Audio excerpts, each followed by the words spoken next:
Yo, man, you already know who you're puffing with. It's your boy Smokey P, and I'm here with the beautiful Mechelle Ellis. Mrs. If it ain't dope shit, that ain't it. Dope arrangements. The dopest rolling trades you'll ever use in your life.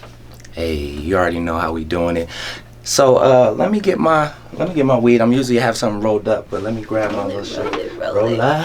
Hey, whoa there. Whoa, what is this? What you mean? This my little tray. This how I roll up. Bruh, you mad disrespectful right now. How you gonna have me on the show and then have the nerve to roll up on a magazine in my face? Come on now. I need you to roll up on the dopest rolling tray you ever use in your life. Hey, I appreciate that. Hey, you know, if it ain't dope shit, that ain't it. That ain't it.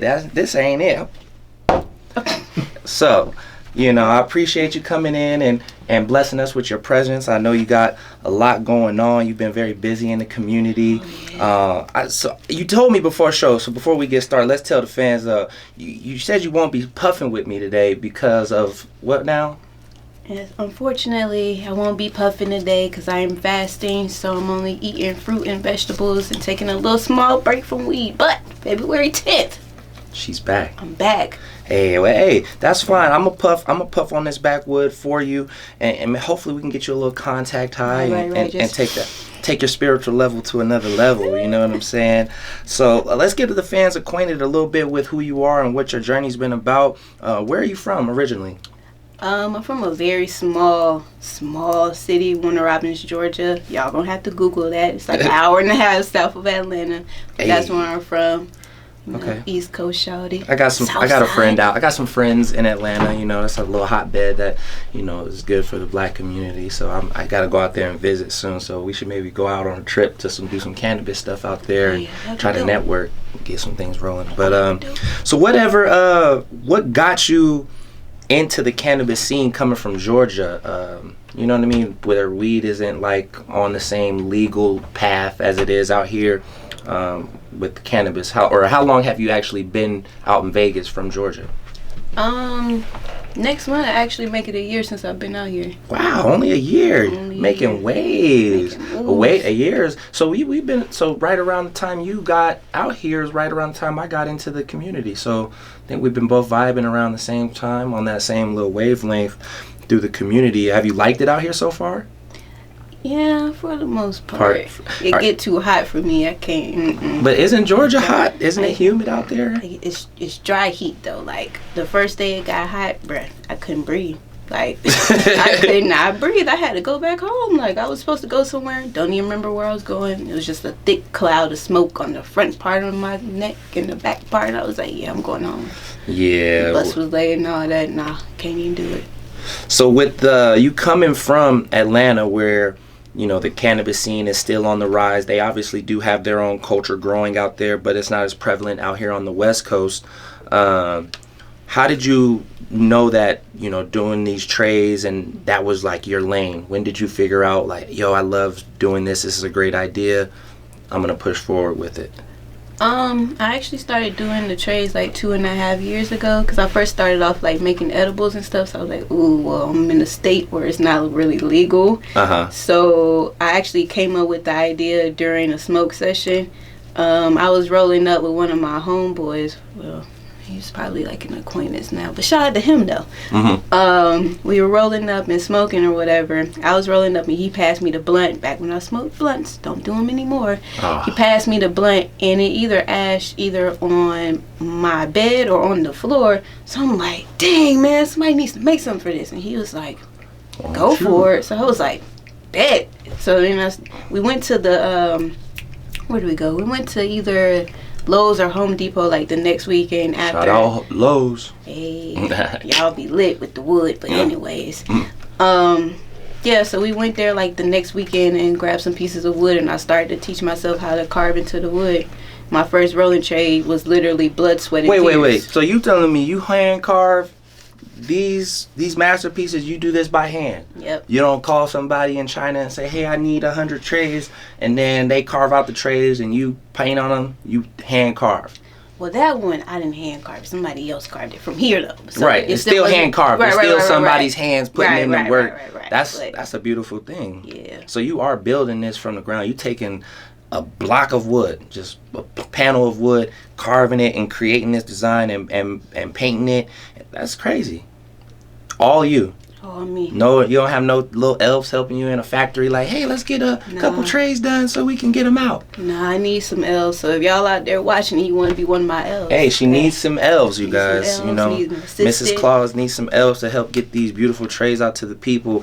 So now you say you've been making this now for 2.5 years out of Georgia, where weed isn't legal on the basis that it is in Vegas. Was the move to Vegas to get into the cannabis space, or was it just to try something new and Vegas was like, hey?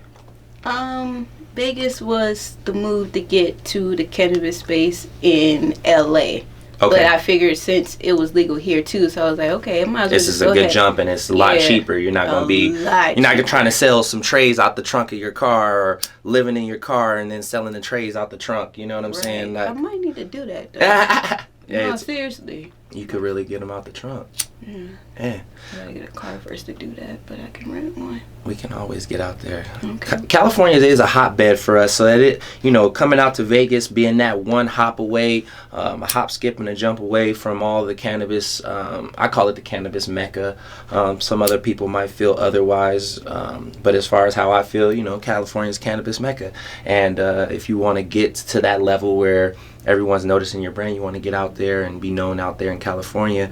So I definitely see your vision with coming to Vegas, because a lot of the culture in California is coming over to Vegas and trying to vibe with us and help create the ultimate experience per se.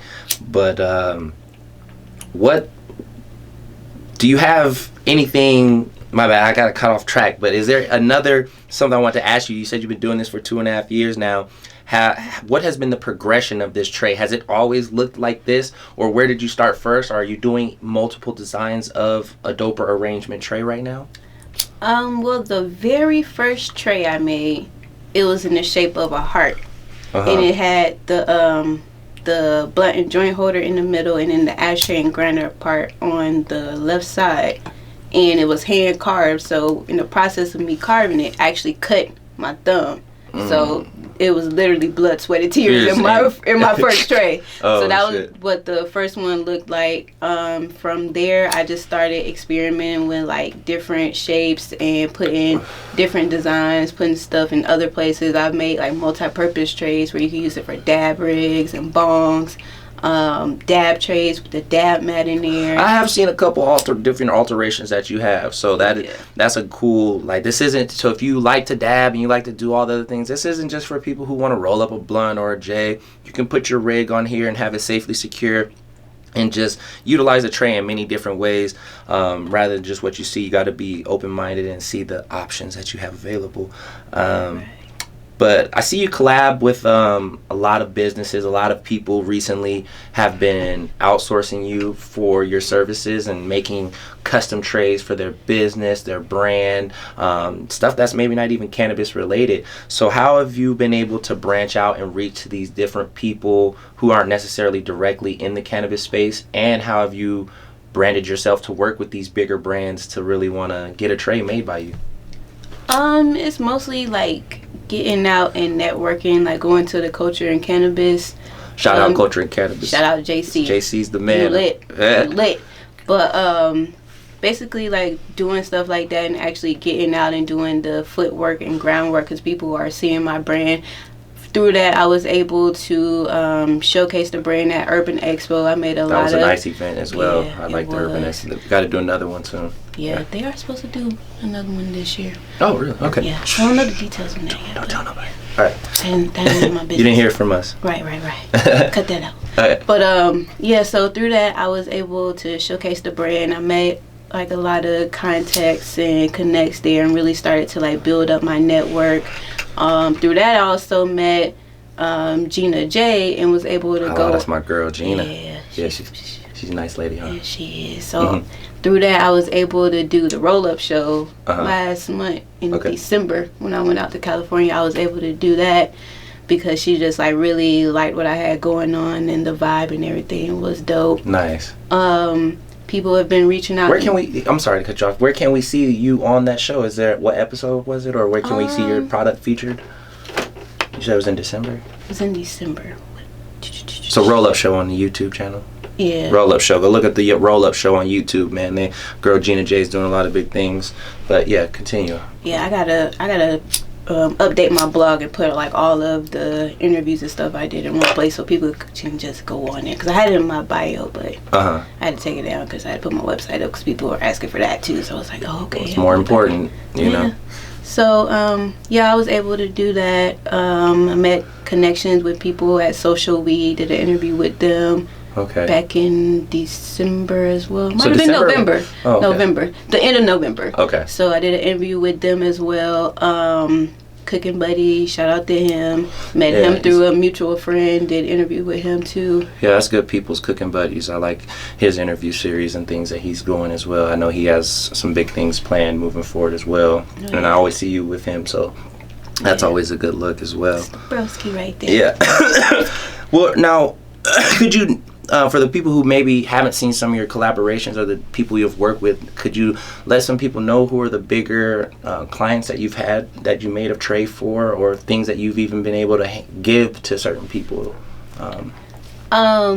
The biggest person that I've given a tray to so far has been Currency. Shout out to him because he really liked it. I wish I could have got his like reaction on camera because he was like really like Jet life. Right. So that was pretty dope, and he really appreciated. Oh, my bad. Take the smoke. Camera guy wants to hit it. Oh, enjoy the road. Here you go, camera guy. So, but yeah, Currency though, that's it. You get to link with him at the Cultivate grand opening, or is that where you saw him at? I got to link with him at the Cultivate grand opening. I was supposed to have a smoke session with him. It didn't happen yet. So Currency, if you watching, you owe me a smoke session. You got to come back out to Vegas soon. The culture's growing. I know him and Wiz Khalifa just got a tour together. And they not coming to Vegas. I'm very upset. I'm very hot. Because I got a tray for Wiz Khalifa too. Hey, this episode is going to drop before they start the tour. So if they watch this, Wiz or Currency, man, make a stop in Vegas. A surprise stop, man. I don't care. You don't even got to tell nobody. I'm going to be watching your gram and all that. So just pull up in Vegas. At least do a smoke out session, something, a signing. Because y'all are supposed to come touch Vegas. You don't know how many people that I've heard that Currency is like their favorite rapper all time and all this shit. And so I know you guys got to come touch down in Vegas and support the fans that support you, because we trying to do another meet and greet, something. So definitely have them come out. Any other big people that you worked with that you want to shout out or that you've done trays with? Also gave he kind of took it, but a tray to Corrupt at the place. I was just trying to show him the tray, but he fell in love with the tray. I was like, I want to give you a custom one, but he's like, I like this one. And I was like, okay, I'm gonna have that one. You want the matching grinder to go with it too? He was like, yeah, okay, well, there you go. So yeah, shout out to him. He really likes his tray. He told me that he actually uses it, and he doesn't really let other people use it because they'll try to take it. So I was like, I understand. It's a dope tray. So yeah. And I believe, don't you hand deliver every tray? When you or do you send these through the mail too as well? Yeah. Okay, but you like that face-to-face reaction when you can see the hard work, sweat, and tears that you put into a piece, and then see the reaction that it brings out of people.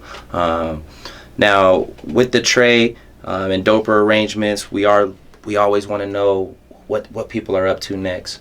As far as like what you see right now in the foreseeable future for you, is there anything you want to expand on with your brand and move towards to, I guess create a bigger scope, or you like to focus right now directly on the trays or any new tray designs that might be happening?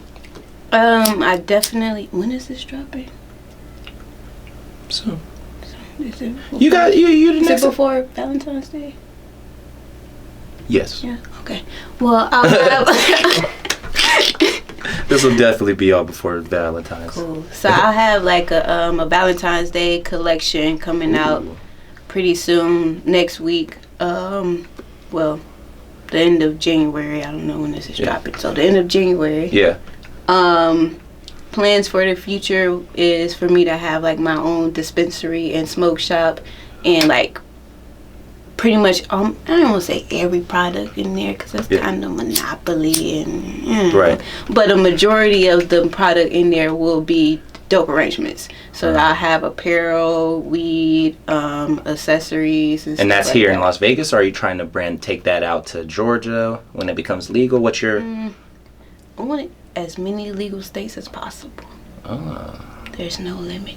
No limit, like Master P. You know what I'm saying? That's why I gotta start selling the trays at the trunk. You feel me? I hear that.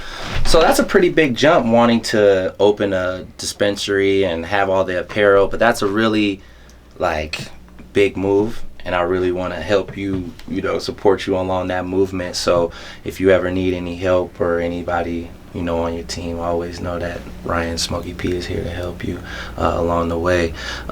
So back to your ties with Georgia and understanding that you had to leave to come to the place where it was legal at.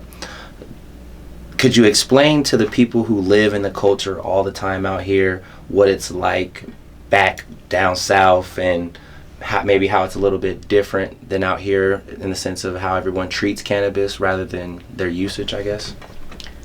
So basically, the way people treat cannabis back at home, they still treat it like it's a drug. Like, they look at it like, oh my gosh, you shouldn't be doing it. Oh my god, you smell like weed. And I'm just like, bruh, it's just cannabis. Like, if you actually look into it and you look into the benefits, you can see that when it's used correctly, it's actually beneficial, instead of just sitting around just smoking all day because you want to cover up your issues. You want to cover up whatever it is that you don't want to deal with when you're sober. That's where the contradiction comes into play, because they aren't properly educated. So another thing I want to do with dope arrangements is to provide that educational factor to where people are understanding, like, oh, okay, well, it's not so bad.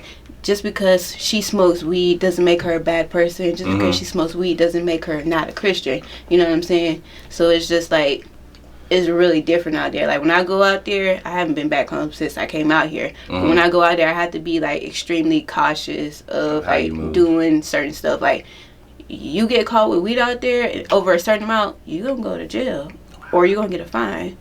So, but out here, it's like I can walk around with weed all day. I can smell like weed, and I don't have to worry about what nobody thinks. But out there, it's like, it's a different look. You're treated differently. So a lot of stoner community people are moving towards these legal states, but it almost seems like in a couple of years that every state will have some type of medical legalization or working towards a rec. Because they see the money that can be made in it, and that's where a lot of the backlash is coming, is understanding that everything's going to start becoming monopolized in the cannabis space. These mass products are going to be pushed on us by certain brands, and they're trying to just make it for the bigger business people who see the business opportunities and want to buy into it now, and not the people that are in the culture. And that's hopefully what we can do by continuing to do what we are doing, pushing our brands, making sure that the culture is never lost, and helping people understand the health benefits. And like, this isn't just to get high. There are medical reasons, there are spiritual reasons.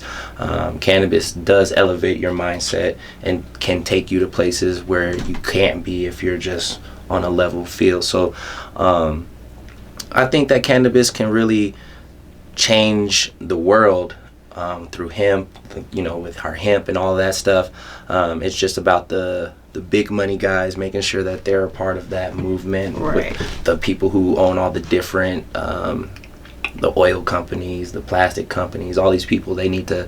They're trying to figure out how they can get into the lane of using the hemp and all that stuff first, and industrialize it and really change, because right now our carbon footprint could be so reduced if we use hemp for everything, for paper, textiles, gas. We can use it for a multitude of things. It's just about the money and wanting to make sure that they make the most out of it. So we need to make the most out of our culture and pushing what we know how to do, because if we don't, the world will be lost on where it came from, who started it, and what it's really about. And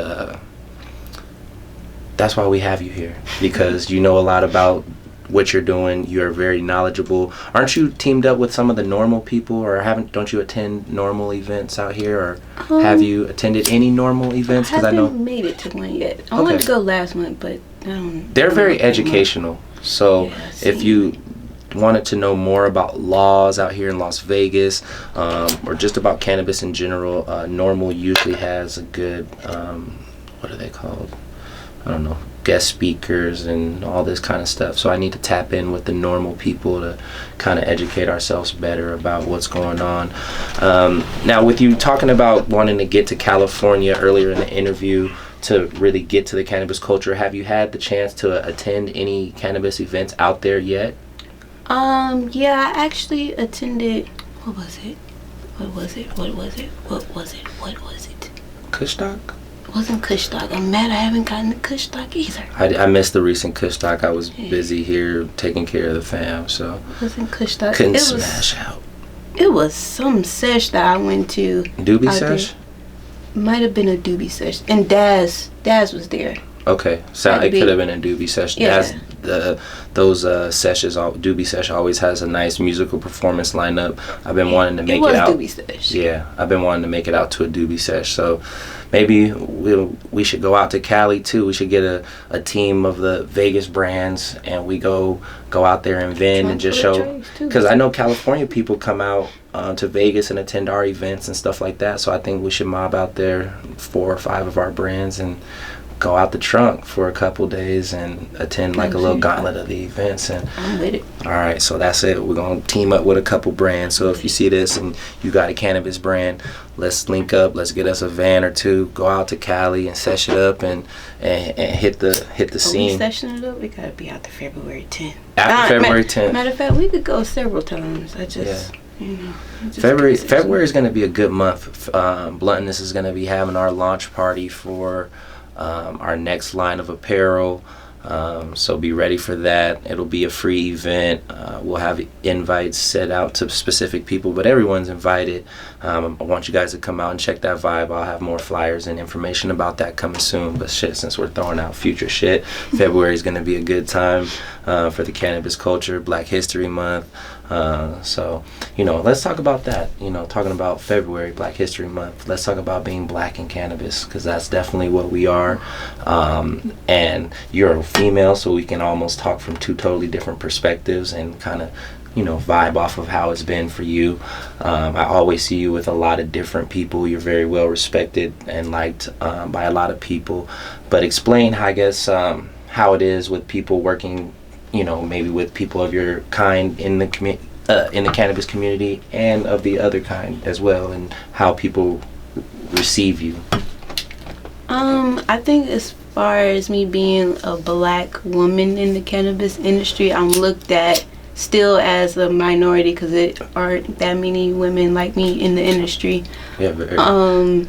So when I approach certain people, or when I have approached certain people, they look at me kind of like, and then I'm young too, so it's like, I don't really know. But then I pull out my product. It was like, oh, okay. Now I'm going to slightly take you more serious. And it's just like, that's kind of disrespectful, because why does the color of my skin or my gender determine on how you're going to treat me, on if you're going to listen to what I have to say or not? Right. So it's like, I don't know, but I'm black and I'm proud, so melanin popping, so I ain't worried about it. You know what I'm saying? I'm gonna make my own lane within the industry. So all of these barriers that are being created by stuff that I can't change is giving me more motivation and making me have to make my own way. So. And understand your journey. And that's been something that I wanted to make sure with my brand, is to make sure that I showed that the brand is about supporting the community, supporting our people, giving us something that we can relate to, that's not so much based on the hippie culture or based on what's been put in front of us before. You know what I mean? You have, I know a couple brothers doing some brands and things like that, but it's not directly in the cannabis lane, where we should be able to have something that represents our struggles and our come up in the same type of environment.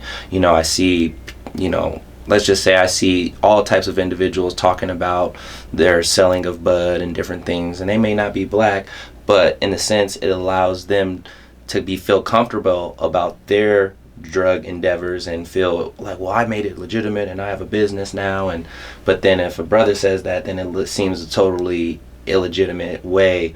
And so you're just a drug dealer. Yeah, and it's just the craziest, like this conception that they tried to push about blacks being drug dealers, and now the whites are becoming the biggest drug dealers of all time because you guys are owning the dispensaries, making numbers that people on the streets have never made. So it just goes to show that they told us it was bad and locked us up for forever, and now that they see that the medicine and the research is being done, science is becoming, but because back then they didn't have the science to say, oh, cannabis was good for you. Back then the science was cannabis is bad for you, it'll ruin your brain cells, all this other crazy shit that they told us. And then once smart people came around, they were like, no, let me look more into this, and started saying, no, cannabis is actually beneficial, and now they flipped the script.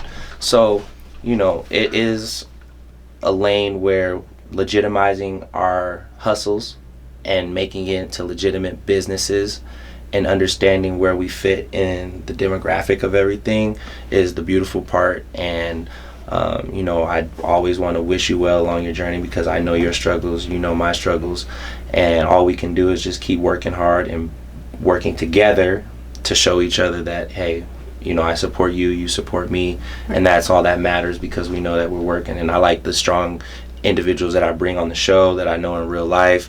We're all striving towards something that's better than where we were at before, and if we stay on that path, I believe that, you know, we'll always have our place in the culture, our underground, you know what I mean? There's always going to be an underground, so as long as we stay vigilant and see that, you know, the culture is what it's about, we'll always stick around because people will always be supportive of the underground.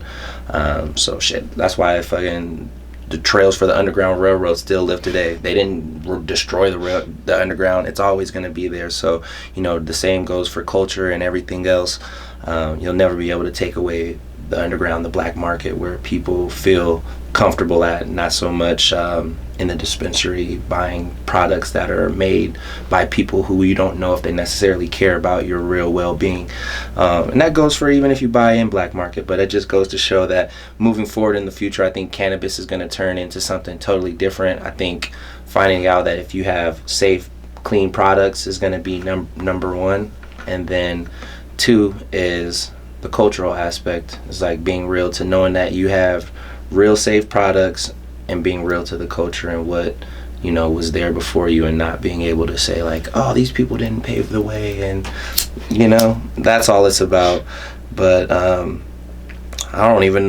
so fucking high right now. This backwood has got me super lit. We're getting on some deep shit. It's always 420. It's always 4:20 somewhere, man. My clock is always 4:20. I smoke so much I don't even count how many times a day I smoke. I just consume and get to work. You know what I'm saying? Because I'm always in a stressful environment, I guess, when I'm working 2 jobs with my main job and then trying to do all this other content on the back end. So we talked about your future endeavors. We already said we're gonna go out to Cali, start doing some events. February 10th, we're gonna get back smoking again. Any other news you wanna bless fans out there with, the viewers, I should say? What news can I drop on y'all today? Oh, I am looking for brand ambassadors. So if you fuck with the brand, you want to be a part of one of the dopest growing brands, hit me up, because I'm looking for brand ambassadors. And you're going to get a lot of benefits and pay too. So, you know, y'all like pay and getting free stuff. Like a money. You know what I'm saying? Get your money. Get your money. Also, we're in the Blunttonous of 5P's musical studio today, as you can tell. We got a couple of little things going around. We missed that whole subject. You do music. Oh yeah, I do music too. Oh my goodness! So, can fill us in a little bit about, you know, what you're doing with your music and where we can find some of that at. Fill us in, because I did want to talk to you about music because we were in the studio. So, like, fill us in a little bit about your musical history and what you're working on. So, we said musical history. I've always had like the ability or like the talent to be able to like rap or whatever. Since in elementary school, like my teacher had us like get a poetry notebook and just write poems, so I would do that whenever I could. And I also remember doing like a little freestyle cipher with my niece and my younger cousin. I was like 9 or 10 at the time, but I had bars, man. Like I was pretty far. I had bars. I wasn't rapping at 9 or 10. I was reciting bars, but I wasn't. Right, but I never like really like, okay, this is something that I want to do, because where I'm from, everybody want to be a rapper, and I'm from a small city, so it's like, bro, everybody can't be no rapper. Like, come on now. So I was like, okay, I'm just gonna go do something else and go find a lane in something else. And then music recently came back to me about 3 or 4 years ago through one of my exes. Like brought it to my attention. I don't think he knows it, or maybe he did, I don't know, but he brought it back to my attention, so I started back like writing again. I actually went out to California in 2017 on an adventure and a journey to get my rolling trays out more, and I ended up being homeless and sleeping in a van for 3 weeks. Damn. Okay. During that time period, the girl whose van I was sleeping in, she took me to a recording studio, and the producer, he gave me a beat. The beat is fire. Okay. It's fire. I wrote like one of my best songs to that beat. I was up all night in the studio writing that song. That real student cook up. Yeah. So there's that. If you want to listen to the song, you can actually go to my Instagram. The link is in my bio. My music page. Yep. Music page is I am MESHELL_ELLIS. And I performed for the first time last night at open mic. It was so dope. Oh, where at? At Juicy Beats. Where's that at? I've never heard of it. It's around the corner from New Leaf.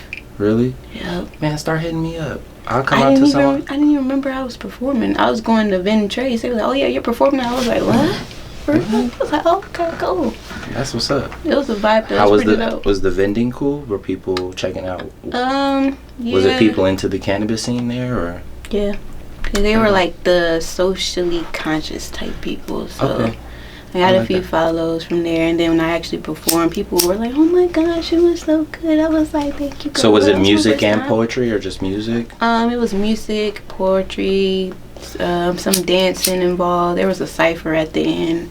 I'm gonna come drop some poetry one of these days. I got some shit in the vault I just been having, so I think I'm gonna work on some new stuff. I know I got a bunch of emotions I need to let out, so I think I got a nice repertoire of stuff I could write up, but I definitely want to break out some of my old gems. I've just never had the courage to go do an open mic, because it really wasn't my thing. But I guess as we grow more, you get comfortable to do things, so I'm really looking forward to possibly doing that. So that's what I'm saying. Next open mic, I'm gonna come out, maybe watch one, support whoever I'm coming, and then maybe the next time I'll get up there and do my own thing. So if you do another one, I'll definitely come out there and watch you. They already put me on the list. I was like, can I talk to somebody to get on the list for next month? And so I went to talk to the dude. I was like, yeah, can I get on the list for next month? He's like, oh, girl, I already got you on there. I was like, oh, okay, cool. Right on. Well, I guess I should talk about the type of music that I make. Yeah. Okay. So, basically, the music that I make is motivational, inspirational. It's lyrical, so it's not like your average.